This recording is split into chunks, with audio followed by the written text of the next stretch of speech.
বছর আমি মনে করি আমার লেগে কবুতর পালা কিংবা কবুতর পাল্লা করা টুর্নামেন্ট খেলা একটু চ্যালেঞ্জ হয়ে দাঁড়াইছে, মানে চ্যালেঞ্জিং বিষয়।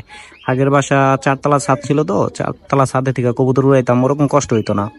আর এবারে যে একবারে মাটির থেকে কবুতর উড়াই গোসল করতেছে, এটা হচ্ছে হাঁসের হাউস। ঠিক আছে, 8-10টা হাঁস আছে, এগুলো গোসল করে, তোর আবার পানি নষ্ট করে হলাইব।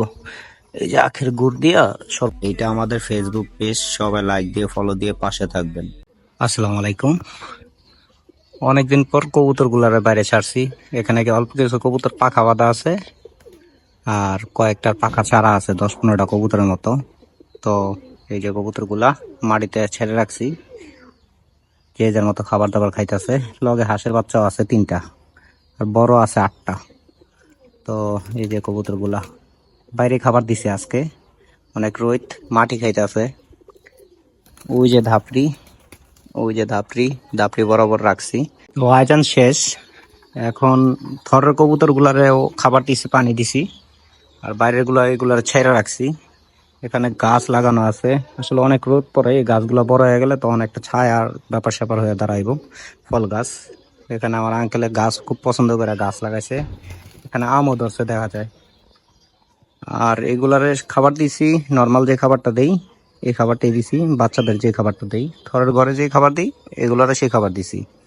আর পানিতে দিছি হলো আখের গুড় আর লেবু। ঠিক আছে, এগুলা দিয়ে একটা শরবত বানাই দিছি।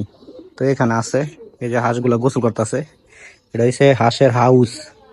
ঠিক আছে, 8-10টা হাঁস আছে, এগুলা গোসল করে, তোর আবার পানি নষ্ট করে হলাইব। এই যে আখের গুড় দিয়া শরবত বানাই দিছি, পানির ভিতরে এই যে মুখ দিয়া দিছে। ঠিক আছে, তো এই ছিল ভিডিও। কবুতর গুলা দেখি, এনে বাচ্চা আছে 30-35 পিস, আর সিনিয়র কবুতরও কিছু ছাড়ছি গতবারের টুর্নামেন্ট খেলা। এগুলা যদি ঠিকঠাক মতো বাসা চিনাইতে পারি, তো ইনশাল্লাহ সামনে হয়তো আবার রোডে বের হইবে ওইগুলোই।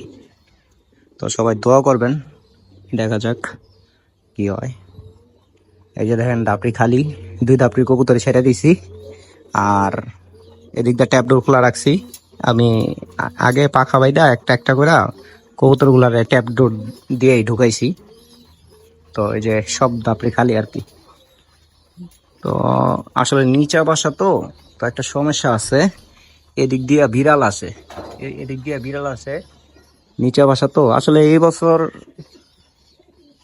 এই বছর আমার লেগে কবুতর গুলো হয়েছে, মানে খুব, মানে এ ভাষায় কবুতর মানে পাল্লা টুর্নামেন্ট খেলা হয়েছে, খুবই চ্যালেঞ্জিং একটা বিষয়। ঠিক আছে, আমার লাগে একটু আর কি কষ্টকর হয়ে যায়। তো দেখি আল্লাহ ভরসা কি হয়, চেষ্টা করবো। যা বাদ বাকিটা দেওয়ার মালিক আল্লাহ। তো আর কি বলবো, তো দেখি আলহামদুলিল্লাহ কি হয়। তো সবাই ভালো থাকেন, আর ভিডিওটা কার কাছে কেমন লাগছে জানাই দিন।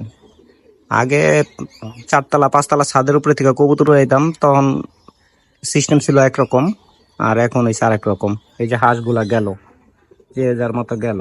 ঠিক আছে, এই যে বড় হাঁসগুলা চীনা হাঁস, দেশি হাঁস, এই সরি দেশি না বিদেশি জানি না, চীনা হাঁস। তো এই যে হাঁসগুলা। তো যাই হোক, সবাই ভালো থাকবেন, কবুতর আর হাঁস খাইতে থাকুক। আজকের মতো ভিডিও নিয়ে শেষ, সবাই ভালো থাকবেন, আসসালামু আলাইকুম। আসলে নিচা বাসায় বিভিন্ন ধরনের সমস্যা থাকে, যেমন বিড়াল অ্যাটাক করে কবুতরে, বেজি অ্যাটাক করে, তারপরে কাক ডিস্টার্ব করে অতিরিক্ত। তো এখন আপাতত ডিস্টার্ব আছে এই হাঁসগুলা।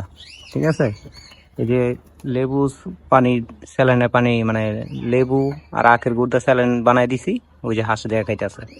ঠিক আছে, এই যে হাঁসে পানি নষ্ট করে দিছে।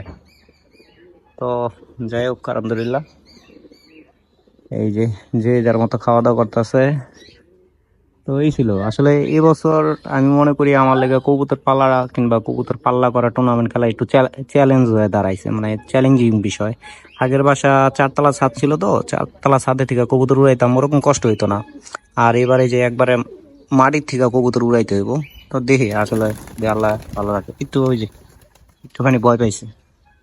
তো দেখা যাক, দোয়া করেন সবাই জানি ভালো কিছু করতে পারি, কবুতর গুলা যিনি সুস্থ থাকে। আমিও দোয়া করি সবার কবুতর সুস্থ থাকুক, ভালো থাকুক, আল্লাহ সবার ভালো রাখুক, আমিন। তো সবাই ভালো থাকবেন, বাইরের লেগে দোয়া করেন। ইনশাল্লাহ আবার নেক্সট ভিডিওতে কথা হবে সবার সাথে। সবাই ভালো থাকবেন, আসসালামু আলাইকুম।